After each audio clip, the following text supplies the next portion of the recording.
কৃষ্ণ কৃষ্ণের বাণী চ্যানেলে আপনাদের সকলকে সুস্বাগতম। আজকে একটা সুন্দর টপিক নিয়ে এসেছি, কৃষ্ণের বাণী।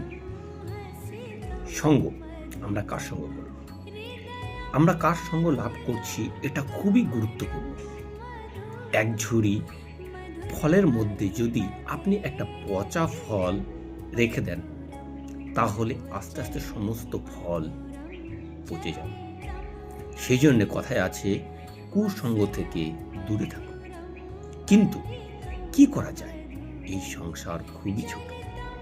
যেখানে আমরা কাজ করি, যেখানে আমরা যাই, যেই পথ দিয়ে আমরা আসা যাওয়া করি, সেই পথ দিয়ে আমরা ভ্রমণ করি, সেখানে এমন অনেক ব্যক্তি থাকে যাকে দেখে আমরা মনে করি যে এদের থেকে আমাদের দূরে থাকতে হবে। তখন আমরা কি করব?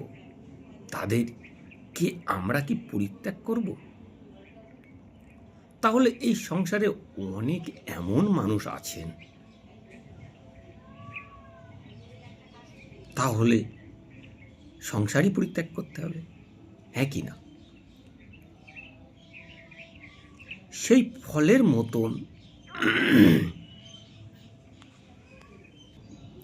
সংসার পরিত্যাগ করব না, সেই ফলের মতন হব না যারা পচা ফলের উপস্থিতির সঙ্গে নিজেরা নষ্ট হয়ে যায়। বরং হয়ে উঠুন চন্দন বৃক্ষের মতন, যেটা আসলে সাপেদের বাসস্থান, যেখানে অনেক সংখ্যক অত্যাধিক ভয়ঙ্কর বিষধর সাপ থাকে। পরেও এই চন্দন বৃক্ষ সে কিন্তু নিজের শ্রেষ্ঠতা হারায় না, এর মূল্য কিন্তু একই থাকে। মনে রাখবেন, এই সংসারে নিজের সঙ্গ বদলানোর পূর্বে নিজেকে বদলান। নিজে কিছুটা এমনভাবে গড়ে তুলুন, যে কেউ আসুক না কেন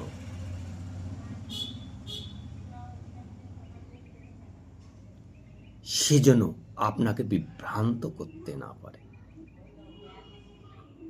হরে কৃষ্ণ।